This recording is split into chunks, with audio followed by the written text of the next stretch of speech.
Hello guys, welcome to my YouTube channel Chipcon News. Here I am only reading the Hindu newspaper. My purpose is improving my knowledge and English only, nothing else. Therefore, please support and guide me. This is our first article. EC revisits Epic Aadhaar link plan after 2015 halt. Chief Election Commissioner calls meeting with Home Secretary, Legislative Secretary, and UIDAI official day after opposition alleged duplications in Epic number and manipulation in voter list. The missing links, a brief timelines of the effort to link Aadhaar with voter ID. February 2015, EC launched an ERPAP to link Aadhaar with voter ID and elimination duplicate entire.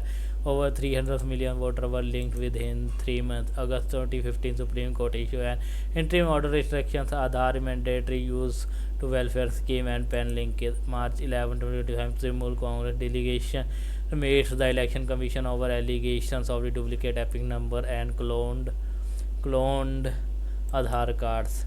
Siparna Chakravarti, New Delhi. Amid opposition allegation of manipulations of voter list, Chief Election Commissioner Ganesh Kumar has called a meeting with the Union Home Secretary, the Legislative Secretary, and the Chief Executive Officer (CEO) of the Unique Identification Authority of India (UIDAI) to explore linking of voter ID with Aadhaar. Election Commission (EC) sources on Saturday said that Mr. Kumar will meet the officials on Tuesday. Trinamool's complaint. The move comes close on the heels of the ruling Trinamool Congress in West Bengal, where the assembly election in due to in 2016 flagging the insertion of same electoral photo identifier card epic number to voters in different states. Opposition party have raised the matter in parliament and outside. The leader of opposition Rahul Gandhi took it up in the Lok Sabha earlier. The Congress had alleged manipulation of the voter list during the Maharashtra assembly election. The election commission had clarified that the duplication has occurred due to manual error before the Aeronet digital platform for the voter enrollment was introduced.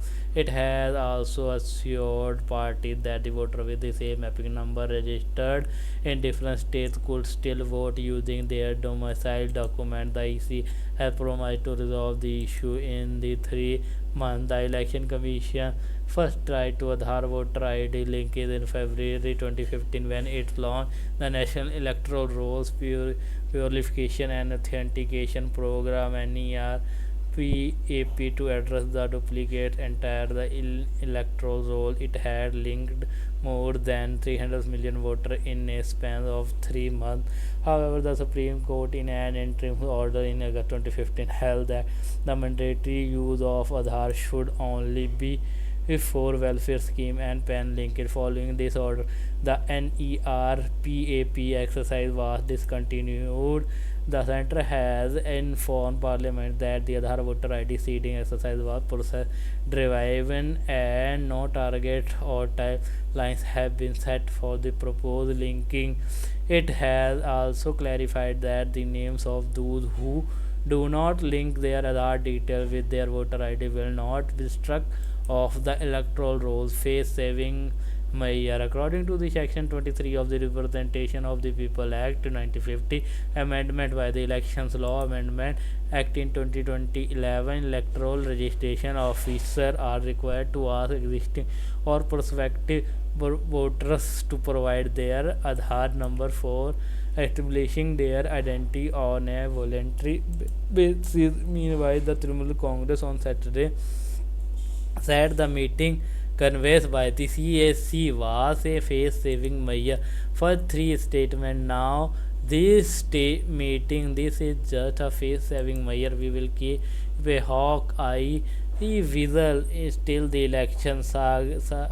Sagrika Ghosh, deputy leader of the Trinamool Congress in the Rajya Sabha, said a 10 members delegations of the party meet the full election commission bench on March 11 over the issue of the duplicate epic number. In a memorandum to the EC, the party had also said that there had been credible allegations of the Aadhaar card being cloned and the use of these cloned Aadhaar cards to facilitate fake voter registrations.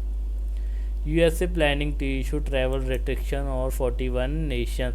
No entry. Citizens of the 10 countries including Afghanistan, Iran, Syria, Cuba, North Korea will be totally barred from entering the USA. 5 countries including Eritrea, Laos and Myanmar will face partial visa suspension. 26 nations including Pakistan whose citizens will have 60 days to address USA concern. Reuters, Washington. The Trump administration is considering issuing sweeping travel restrictions for the citizens of dozens of countries as part of the new ban, according to sources familiar with the matter and an internal memo seen by Reuters. The memo lists a total of 41 countries divided into three spare groups. The first group of 10 countries including Afghanistan, Iran, Syria, Cuba, North Korea, among others, would be set for a full visa suspension. In the second group, 5 nations Eritrea, Haiti, Laos, Myanmar, and South Sudan would face partial suspension that would impact tourist and student visa as well as other immigrants visa with some exception. In the third group, a total of 26 countries including Belarus, Pakistan, Turkmenistan would be considered for a partial suspension of the USA visa issuance if their governments do not make effort to address deficiency within 60 days, the memo said. Change expected. USA officials speaking on the EU conditions of anonymity said that there could be changes on the list and that it was yet to be approved by the administration, including US Secretary of State Marco Rubio. The New York Times first reported on the list of countries. The move harkens back to President Donald Trump's first time ban on the travel from 7 majority Muslim nations, a policy that went through the several iterations before it was upheld by the South Supreme Court in 2018. The USA President issued an executive order on January 20 requiring intensified security vetting of any foreign seeking admission to the USA to detect national security threat. The order had directed several cabinet members to submit by March 21 a list of the countries from which travel should be partly or fully suspended because their vetting and screening information is so deficient. Super afraid of retaliation, said Indian PhD candidate who self-deported from the USA. Rajni Srinivasan leaving the USA after her visa was revoked. PTI. Kalol Bhattacharya, New Delhi. An Indian PhD candidate at the prestigious Columbia University in the USA who was accused of being a pro-Hamas sympathizer narrated how the USA Immigration and Customs Enforcement agent raided her apartment on the campus housing and she had to seek help from the immigration attorney. She has temporarily taken refuge in Canada. Speaking to the Hindu in an online interview, Rajni Srivastava, who is in her 5th year of PhD, said she is super afraid of retaliation and that she is not yet aware of what specific charges were brought against her by the American authority had led to her being disenrolled from the university just 6 months before she was completed her thesis. My flatmates and my friends starting helping me then, and I felt that the Columbia housing was unsafe, so I moved to another address to stay with some people who could support me. Then on Friday was the first disappearance from the Columbia campus. Mahmoud Khalil is detained and disappeared.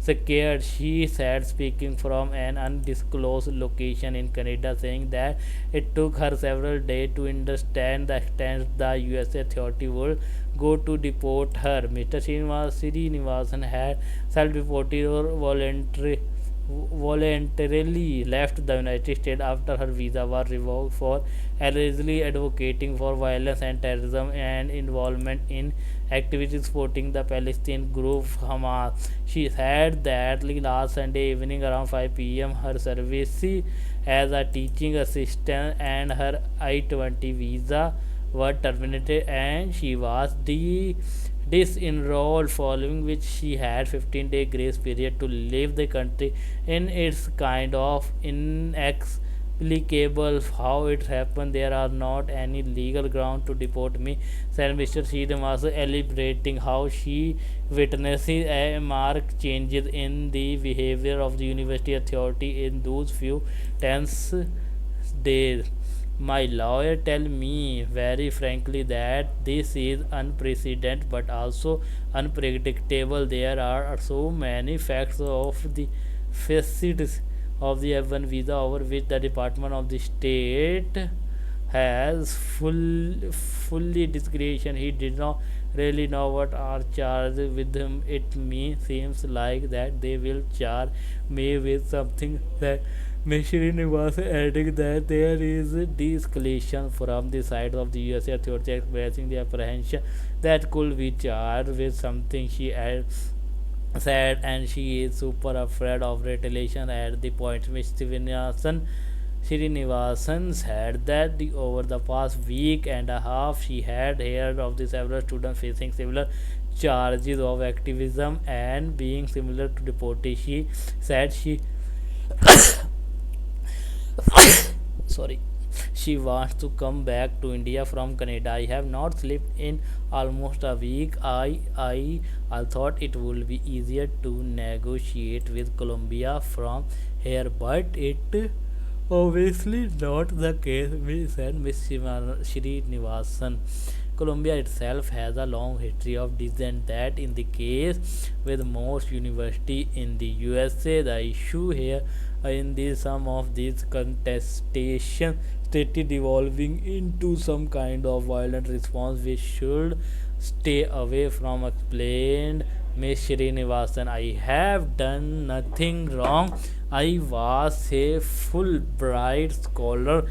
I was at Harvard and now I am in Colombia. I have no criminal record. I have no criminal past. I don't feel like that if it can happen to someone who does not have the marking of someone who is usually targeted, then it could really happen to anyone with an F1 visa, said Ms. Srinivasan, seeking help from the government of India to support her in getting the F1 visa so that she could complete her PhD thesis.